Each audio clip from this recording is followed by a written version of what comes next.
Hello and welcome back to another fabulous episode of the Phillips Fam Baby Journey.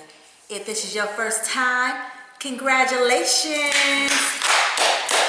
You just discovered your new favorite YouTube channel, so go ahead and hit that subscribe button so that you can join the family.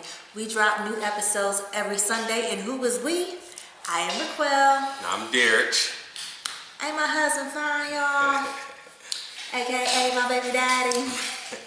Yeah, I ain't seen him in about a month, so I thought that I would bring him out so y'all can see this piece of eye candy. But just look, don't touch. It's good to be back. All right, today we are 24 weeks pregnant. That means in 16 more weeks, we'll meet our little baby legacy. Count down. I always start these videos out giving an update of my symptoms for the week.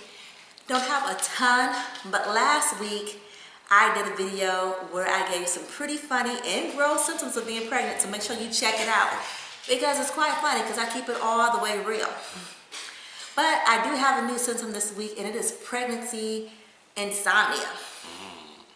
So I've been waking up at around 2:30, 3 o'clock at night, and my mind is just racing with thoughts of, you know, plans for this baby shower.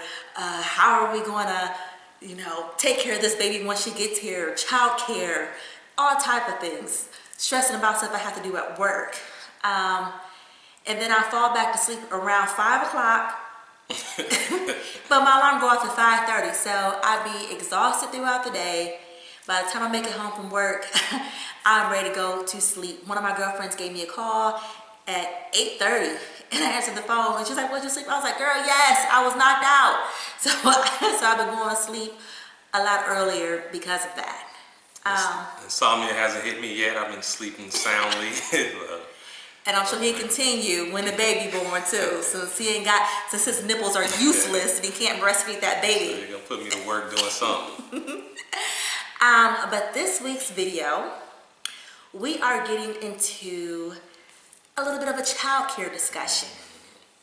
The hubby wants me to be a stay-at-home mom, and I'm like, I don't know about all that. So he gonna give you his points on why I should stay home, and I'm gonna give you my counterpoints on why I should be a working mom.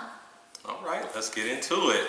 So it's ironic for me. I never imagined that I would want a stay-at-home mom. When I was single, that was a turn-off for me. Whenever I meet a woman who says she wanted to be a stay-at-home mom, not to knock it, but that's not what I wanted. I wanted a woman that did it all, a career woman and to raise kids.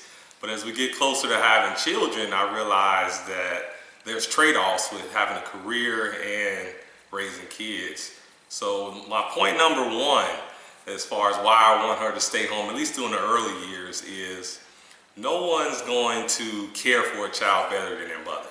That's just common sense, so you can't outsource that. You can't expect daycare to care for your baby more than the mother will. So I really want to give our kids the best care and love that they can get, at least in those early years, those most important formative years. So I would love to have my wife to have that option to stay home and take care of the children, knowing that they'll be safe and well cared for. So that's my point number one. All right, and my counterpoint to that is, yes, nobody gonna care for our baby better than us. However, caring for your baby is more than just being there for them in their presence. Them bills gotta be paid. To take care of a baby, they need clothes, they need a roof over their head.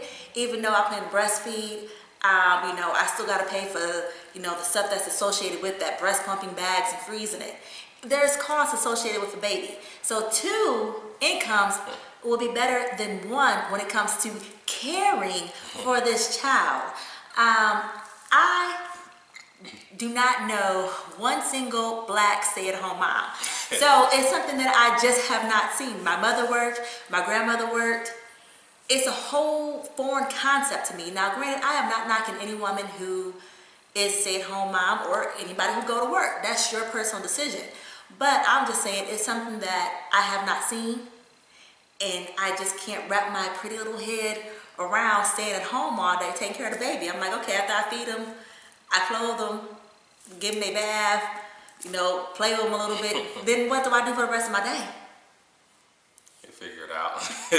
Keep you busy. Oh, what's your second point? My second point, so point number 2, is it still ties back into the child's well-being as far as just developing those cognitive skills and instilling those values and all those things during those early years.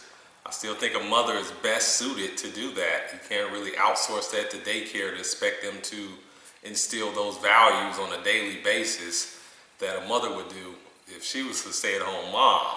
So definitely want to be able to, our kids to have that foundation where they're developing, learning their ABCs, their numbers, all of those things as early as possible. So my wife being as educated as she is, she'd certainly be the best person to do that on a daily basis from a very young age, and we won't have to worry about outsourcing that to daycare. So it still goes back to the child's well-being and the mother being able to bond with the baby and really develop those cognitive skills that's just priceless. All right, my counterpoint to that. Did you know that daughters of working women make 23% more than daughters of women who were born to stay-at-home moms? And men who had working moms do more around the house when they're in their own household. So they've had experience, folding laundry, washing dishes and all that stuff because mama not there to do it because mama got to go to work. So it makes them more responsible. So you're talking about cognitive skills. I'm also talking about life skills because I grew up watching Claire Huxtable. That is the prototype for me. She was a lawyer and somehow successfully raised 5 children that seemed to turn out okay. I know it's a fictional show, but another show, the modern day Cosby Show, Blackish. Bo, that's my boo. She a doctor, and honey, I think she got about 5 kids too. I don't know. She got a ton of them, but working mothers still instill skills into their children. They're just different skills. They're skills for real life. So what else you got, boo? So let's go back to, so she said, she quoted a study. She didn't tell us where the study from or anything. Money.com. Money.com. So that's one study. I have to check it out, make sure what all it says. But I'm sure studies that show that there's trade-offs for working moms. And so but you didn't research and find them studies. See, come prepared, baby. Come prepared. You're gonna debate me. We'll see. So point number 3. It was about in terms of. What's your point? My point number 3, it was, as far as me being an entrepreneur, my vision with being an entrepreneur is being able to work from anywhere in the world and not be tied down to an office cubicle anywhere. So to have that flexibility. So when I say that I want my wife to be a stay-at-home mother, at least for the early years, that doesn't mean that she can't have a career. In this day and age of technology, you can be a lawyer online. You can do whatever you want to do. You can be a YouTube star from anywhere in the world. So I don't want our family to be confined to a set work schedule and a set location. I want us to be able to travel all around the world, expose our children to different cultures, live where we want to live, and just operate on our own schedule and not just be confined to that 9 to 5. So I certainly want us family to have that flexibility. Like I said, give our kids as much exposure to cultures in different countries and all of that. Okay, it's hard to argue with exposing our kids to culture because obviously I want that as well. However, like you did point out, because it sounds like you're coming over to my side. Yes, yeah. Because you stated that, technology allows women and men as well, because men can be stay-at-home fathers, to still work from home. Now, I'm not against working from home. I'm just used to having my own money. I have never had a man take care of me. I ain't trying to knock my husband, because he do take care of me, y'all. I live in this nice, beautiful home. I don't have, a care in the world. But I also got my own money, so if he decided he want to act up, I got money I need to do what I need to do. Now, if I'm just chilling at the crib and I ain't got no backup money and he decided he want to act up, but he ain't, because you going to be good, ain't you? Oh yeah. Stay in line. You know, I'm stuck like Chuck. And so it's a level of fear for me just to not have any income coming in at all. But if y'all love us enough, y'all gonna subscribe to the channel, and we're gonna become like huge YouTube stars, so I can sit at my house and make videos and have these ads running and be making some money. But we're a little bit away from that, but y'all can make it happen. So, but so as far as that go, yeah, we're on the same page. I'm not against you making money. I'm just against you having to go to the office for 9 to 5, where you can, hey, think outside the box and make money at home. Do what all other YouTube stars and people that work from home do. So that's my point. Well, it sounds like working mamas won, y'all. Is that what y'all heard? Because that's what I heard. Just work from home while you're taking care of the kids. Multitask. All right, make sure you give us your opinions on working moms versus at-home moms. Don't get it twisted.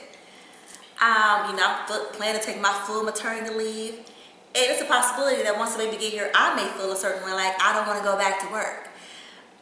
Who knows what the future holds? But at this point in time, I got bills to pay, and I don't want to become a burden on him, putting all that financial responsibility just on one single person. So. Yeah, I need to make sure I got some money coming in from somewhere. Make that money. But tune in next Sunday. And we out. Peace.